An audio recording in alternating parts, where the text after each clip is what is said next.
Hello everybody, good afternoon and welcome back to my channel.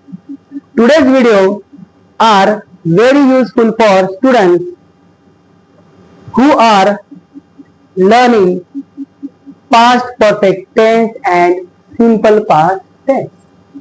In this video, we have to explain a relationship past perfect tense and simple past tense into the sentences. Before the starting of my video, if you are new here, please don't forget to subscribe, like and press bell icon of my channel.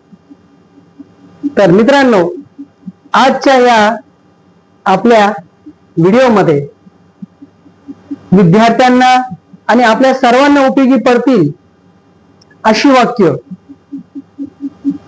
Past perfect टेन्सची आणि simple past टेन्सची मी आपल्याला बोर्डवर देणार आहे. ते सविस्तरपणे आपण आत्मसात करावी आणि आपल्या दैनंदिन जीवनामध्ये तसेच अभ्यासक्रमामध्ये आपण त्याचा सहजरित्या वापर करू शकतो. तर आपण व्हिडिओला सुरुवात करूया. पण व्हिडिओला सुरुवात करण्या अगोदर आपण जर माझ्या व्हिडिओवर नवीन असाल आणि अजूनपर्यंत जर सबस्क्राईब केलेले नसेल तर सबस्क्राईब, लाईक, प्रेस आणि बेल आयकॉन प्रेस करायला मात्र विसरू नका. Now look at the sentences on the board. Look at the first sentence. The train the train had left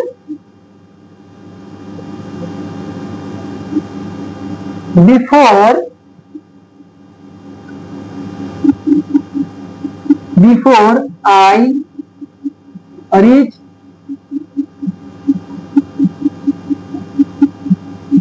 the station.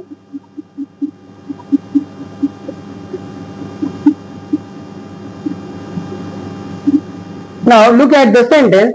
मित्रांनो, हे वाक्य बघा आणि हो, वाक्याचा अर्थ पण, वाक्याचे जे अर्थ आहेत ते पण आपण सविस्तरपणे समजून घेणार आहोत. परंतु या व्हिडिओच्या शेवटी मी आपल्याला काही महत्वाच्या टिप्स सुद्धा देणार आहे. बरोबर? तर चला आपण वाक्याला सुरुवात करूया. The train had left before I reach the station. आता दिलेल्या वाक्यामध्ये पहिलं जर वाक्य आपण बघितलं, द ट्रेन हॅड लेफ्ट. पहिल्या वाक्यामध्ये वाक्याची जी क्रिया आहे ती भूतकाळामध्ये घडलेली आहे. Before I reach the station ही जी वाक्याची क्रिया आहे ही नंतर घडली. एकाच वाक्यात दोन क्रिया. पहिली क्रिया ही घडलेली आहे आणि दुसरी क्रिया नंतर घडली. म्हणजे दुसरी क्रिया घडण्यापूर्वी अगोदरची क्रिया जी आहे सेंटेन्स मध्ये ऍक्शन जी आहे ती घडून गेली होती. The train had left. Train निघून गेली होती. Before I reach the station. मी स्टेशनवर पोहोचण्यापूर्वी. म्हणजे ट्रेन निघून जाण्याची क्रिया अगोदर घडली. म्हणजे पास्ट परफेक्ट टेन्स मधली पूर्ण भूतकाळाची जी क्रिया आहे ती अगोदर घडली. Before I reach the station. नंतर मी स्टेशनवर पोहोचण्यापूर्वी सिंपल पास्ट टेन्सची क्रिया नंतर घडली. आता ह्या ठिकाणी बिफोर हा वाक्याचा कंजक्शन आहे. कंजक्शन म्हणजे संबंध दर्शक कंजक्शन आहे. दोन वाक्यांना जोडणारा कंजक्शन. तर ह्या वाक्यामध्ये द ट्रेन हॅड लेफ्ट. हे झालं main clause. The train had left, main clause, मुख्य वाक्य. क्लॉजच्या दृष्टिकोनातून जर बघितलं, the train had left, main clause.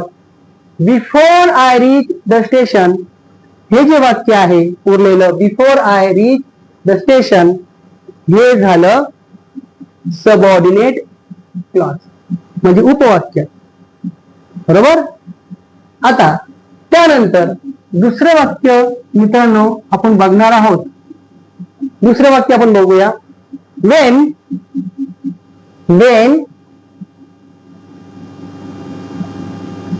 I arrived home. Wien I arrived home. आता हे वाक्य तुम्ही किती म्हणा. वेन आय अराइव्ड होम किती वेळा म्हणा. वेन आय अराइव्ड होम, मी जेव्हा घरी पोहोचलो. मी जेव्हा घरी पोहोचलो. त्यानंतर कारण हे सबऑर्डिनेट क्लॉजचं वाक्य आहे, उपवाक्य आहे. याला वाक्याला अर्थ प्राप्त होत नाही जोपर्यंत आपण मेन क्लॉज या वाक्याला जोडत नाही. माय मदर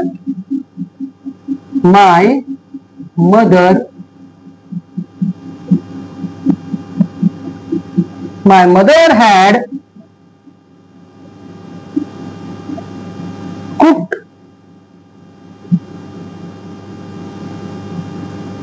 the food. आता बघा, आता हे वाक्य आपण बघूया. वेन आय अराइव्ड होम, मी जेव्हा घरी पोहोचलो. My mother had cooked the food, माझ्या आईने जेवण तयार केलं होतं. माझ्या आईने जेवण तयार केलं होतं. म्हणजे ह्या वाक्यामध्ये सर्वप्रथम आपण लिहिलं सबऑर्डिनेट क्लॉज किंवा वेन स्टार्ट झालेला आहे. वेन या ठिकाणी काय आहे, कंजक्शन आहे. दोन वाक्यांना जोडणारा word conjunction. When I arrived home my mother had cooked the food, मी ज्यावेळेस घरी पोहोचलो माझ्या आईने अन्न किंवा जेवण बनवलेलं होतं. या वाक्यामध्ये सुद्धा पास्ट परफेक्ट टेन्स आणि सिंपल पास्ट टेन्स या दोन काळांचा संबंध आपण दर्शवलेला आहे. तिसरं वाक्य आपण बघूया. He had finished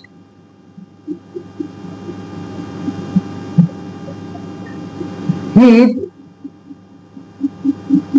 homework.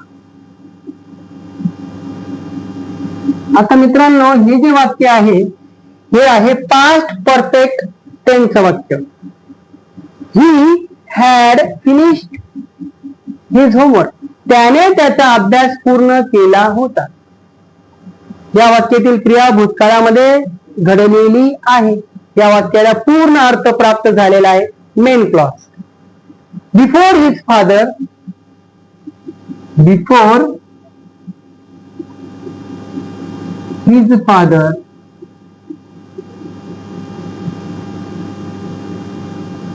केम. आता बिफोर हे काय कंजक्शन आहे. त्यानंतर his father came simple past आहे. त्याचे वडील येण्यापूर्वी, त्याचे वडील येण्यापूर्वी त्याने त्याचा अभ्यास पूर्ण केला होता किंवा संपविला होता. म्हणजे पास्ट परफेक्ट टेन्सची जी क्रिया आहे ती अगोदर घडून गेली होती. त्यानंतर कंजक्शनला जोडून आपण जी वाक्य रचना करतो सिंपल पास्ट टेन्स मध्ये ती क्रिया नंतर घडते. He had finish his homework, त्याने त्याचा अभ्यास पूर्ण केला होता किंवा त्याने त्याचा अभ्यास संपविला होता, त्या वाक्यातील क्रिया पूर्ण झालेली आहे. बिफोर हिज फादर केम, त्याचे वडील त्याने अगोदर, ही क्रिया नंतर घडली. हू टोल्ड मी, मी तो सिनेमा अगोदर पाहिला होता. बिफोर यू टोल्ड मी, या ठिकाणी सुद्धा बिफोर काय आहे, कंजक्शन आहे, दोन वाक्यांना जोडणारा शब्द, ज्याला आपण उभयनामी अव्यय असं म्हणतो. त्यानंतर सिंपल पास्ट टेन्सची रचना आहे. म्हणजे बिफोर यू टोल्ड मी हे झालं सबऑर्डिनेट क्लॉज, उपवाक्य. I had already seen that movie, main clause. त्यानंतर मित्रांनो आता आपल्याला 6वं वाक्य बघायचं आहे.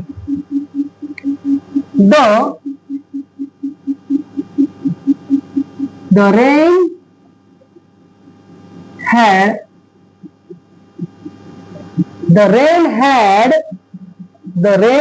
had stopped.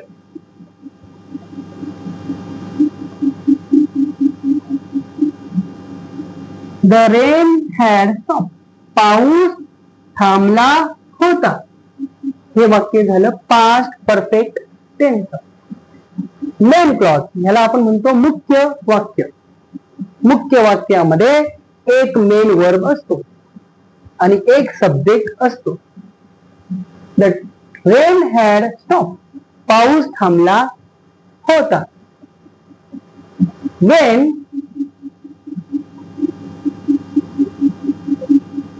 we went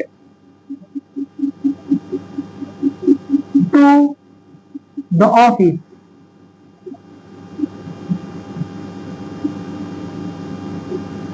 पाऊस थांबला होता जेव्हा आम्ही ऑफिसला गेलो होतो. The rain had stopped when we went to the office. आता या ठिकाणी वेन हा कंजक्शन आहे आणि वेन पासून सुरू होणार जे वाक्य आहे ते आहे subordinate clause. Subordinate clause. The rain had stop, main clause.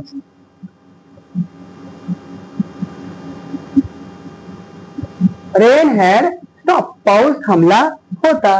Wien we went to the office, जेव्हा आम्ही ऑफिसला गेलो. त्यानंतर 7 नंबरचं वाक्य मित्रांनो आपण बघूया. शी हॅड लेफ्ट द हाऊस किंवा शी हॅड लेफ्ट द ऑफिस. तिने ऑफिस मधून निघाली होती. शी हॅड लेफ्ट द ऑफिस, ती ऑफिस मधून निघाली होती. हे जे वाक्य आहे हे आहे पास्ट परफेक्ट टेन्स, म्हणजे मेन क्लॉजचं वाक्य आहे. त्यानंतर आपल्याला सबऑर्डिनेट क्लॉज या वाक्याला जोडायचा आहे. वाक्याचा अर्थ बघा. शी हॅड लेफ्ट द ऑफिस, ती किंवा तिने ऑफिस सोडलं होतं. ही क्रिया घडून गेलेली आहे. पास्ट परफेक्ट टेन्स मध्ये ही वाक्य रचना काय झालेली आहे, या वाक्य रचनेतील ही क्रिया आहे ती घडलेली आहे. शी हॅड लेफ्ट द ऑफिस, तिने ऑफिस सोडलं होतं. Before it started raining, before it started raining, पाऊस सुरू होण्या अगोदर. पाऊस सुरू होण्या अगोदर तिने ऑफिस सोडलं होतं. या वाक्यामध्ये बिफोर हा कंजक्शन आहे आणि बिफोर पासून स्टार्ट झालेलं सुरू झालेलं वाक्य जे आहे बिफोर इट स्टार्टेड रेनिंग हे सिंपल पास्ट टेन्स मध्ये आहे, साध्या भूतकाळामध्ये आहे आणि ते सबऑर्डिनेट क्लॉज मध्ये आहे, उपवाक्य आहे. त्यानंतर आपण पुढचं वाक्य मित्रांनो 8 नंबरचं वाक्य बघूया. They had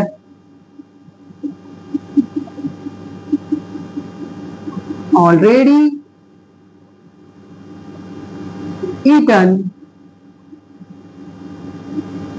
the dinner. आता हे जे वाक्य आहे हे वाक्य आहे पास्ट परफेक्ट टेन्स मध्ये.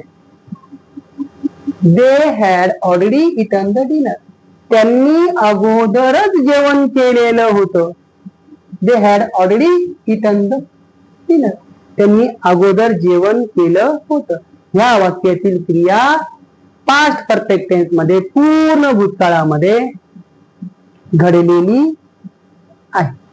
त्यानंतर जो सबऑर्डिनेट क्लॉज आहे तो आपल्याला या वाक्याला काय करायचा आहे, जोडायचा आहे. म्हणजे उपवाक्य जे आहे ते आपल्याला या वाक्याशी जोडायचं आहे. They had already eaten the dinner. त्यांनी अगोदर जेवण केलेलं होतं. when